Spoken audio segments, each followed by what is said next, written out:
क्या 14 अप्रैल से पहले बिहार में मुख्यमंत्री तय हो जाएगा? क्या खरमास खत्म होने से पहले एक फैसला एनडीए के अंदर ले लिया जाएगा?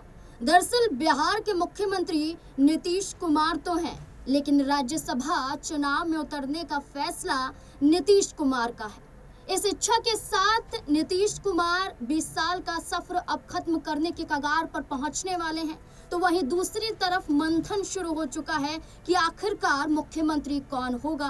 क्या सम्राट चौधरी जो दिल्ली का दौरा करते हैं, ये उम्मीद कि एक वक्त पर केंद्रीय गृह मंत्री अमित शाह ने कहा था कि आप बड़े आदमी बनेंगे, आपका साथ जरूर दिया जाएगा, एक मुकाम तक पहुंचाया जाएगा। तो क्या इसी जद्दोजहद में बिहार से दिल्ली के दौरे के बीच में सम्राट चौधरी का चेहरा देखा जा रहा है, या नित्यानंद राय का, या विजय कुमार सिन्हा का, या फिर इसमें कई और नाम भी जुड़ने वाले हैं?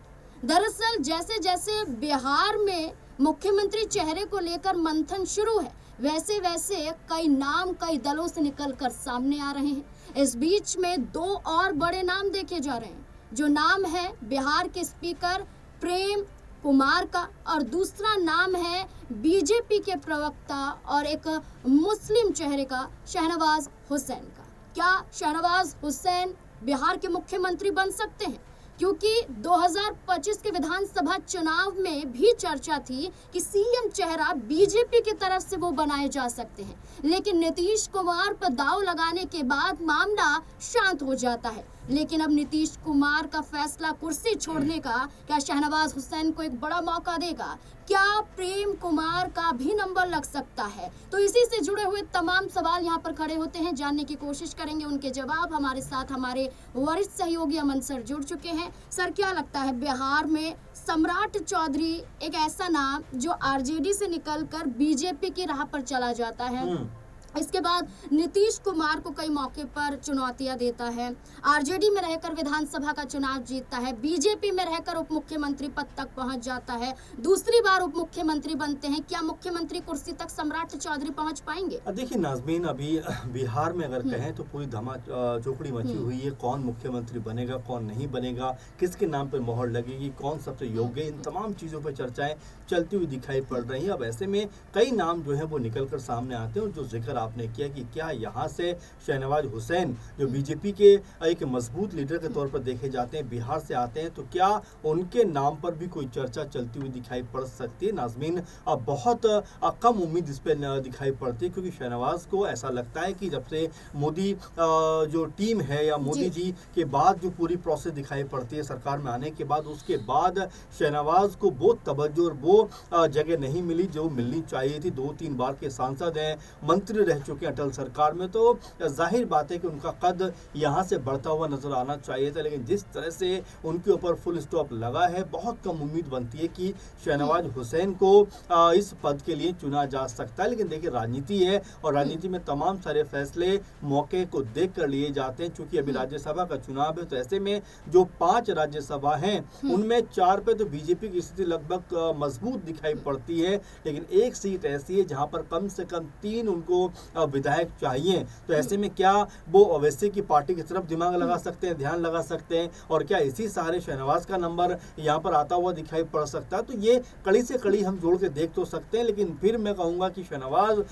जिस तरह से दरकिनार किए गए, जिस तरह से उनकी राजनीति हाशिए पे चली गई है, उसको देखते हुए ऐसा नहीं लगता है कि उनके नाम पे कोई चर्चा भी होती हुई नजर आएगी। लेकिन राजनीति है, और राजनीति में अपने हित साधना पार्टियां सबसे ज्यादा जरूरी समझती हैं। ऐसे में अगर उनको ओवैसी का साथ चाहिए, तो क्या ऐसे में शहनवाज के हिस्से भी कोई बड़ी भूमिका आ सकती है? इस तरह की बातें भी अब बिहार में होती हुई दिखाई पड़ रही हैं। सर, नीतीश कुमार की बात करें तो मुख्यमंत्री तो वो बन जाते हैं बिहार में 10वीं बार, तो लेकिन ये कहा जाता है कि गृह विभाग भी उनके हाथों से चला जाता है, और जेडीयू का कोई स्पीकर भी नहीं बन पाता। यानी कि बीजेपी का कब्जा बिहार के कई हम बड़े बड़े विभागों पर देख रहे हैं। लेकिन इस बीच में क्या नीतीश कुमार ही चाहेंगे कि क्या बीजेपी का ही सीएम आए? क्योंकि स्पीकर पद से लेकर कई ऐसी सीटें हैं या कई ऐसे विभाग हैं जो जेडीयू के पाले में आ सकते हैं। देखिए, जिस तरह से हम स्थिति को देख रहे हैं नाज़मीन, उसमें नीतीश कुमार का अचानक से रिजाइन कर देना, एक तरीके देखा जा रहा है रिजाइन ही लगभग कर दिया, जबकि वो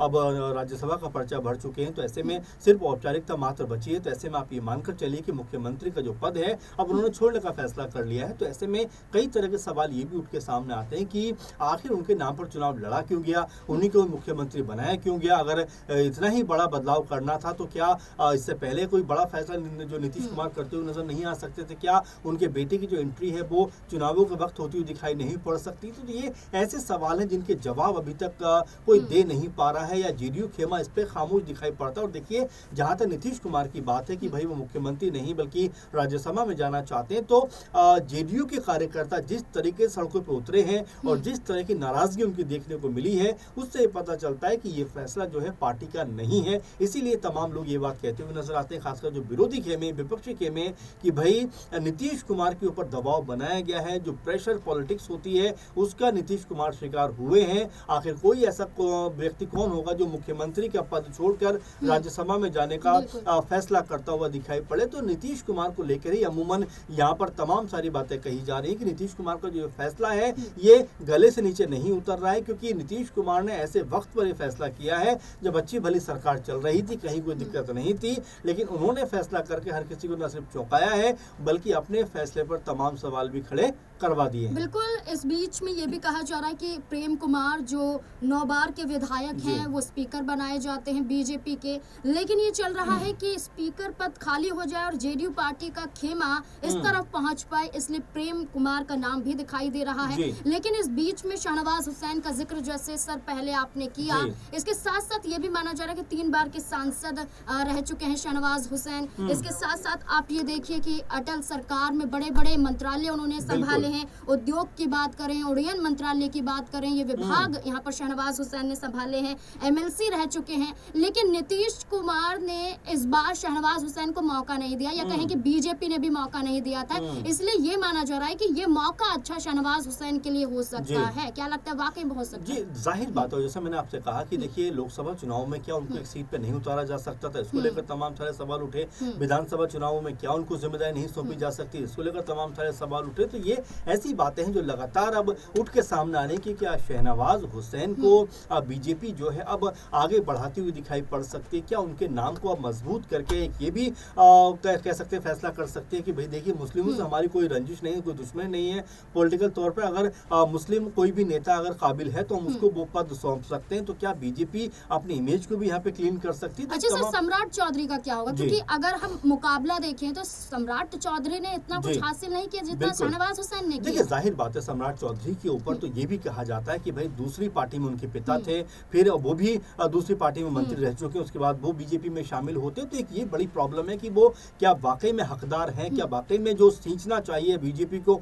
उन्होंने वो सींचा? जबकि शाहनवाज देखा जाए तो लगातार लंबे अरसे से बीजेपी के साथ बने हुए, लंबे अरसे से बीजेपी को लेकर चल रहे हैं और इतनी कह सकते हैं कि इग्नोरेंस के बावजूद भी बीजेपी के साथ खड़े हुए हैं। तो क्या उनको मौका नहीं मिलना चाहिए? तो जाहिर बात है इस तरह के सवाल उठ रहे हैं। और यहाँ पर सम्राट चौधरी की अगर तुलना शाहनवाज से की जाए तो उसमें कोई बहुत ज्यादा आपस का जो कंपटीशन है मजबूत दिखाई नहीं पड़ता, क्योंकि यहाँ पर शाहनवाज जो है उनसे न सिर्फ अनुभव में बल्कि कई मौकों पर देखा गया है कि वो बीजेपी के लिए मजबूती के साथ में मुस्लिमों का जो पक्ष है वो रखते हुए दिखाई पड़ते हैं। बिल्कुल, उनका असर पश्चिम बंगाल तक भी देखा जाता है और भारतीय जनता पार्टी ने कई मौकों पर कई जिम्मेदारी अन्य राज्यों की भी दी है।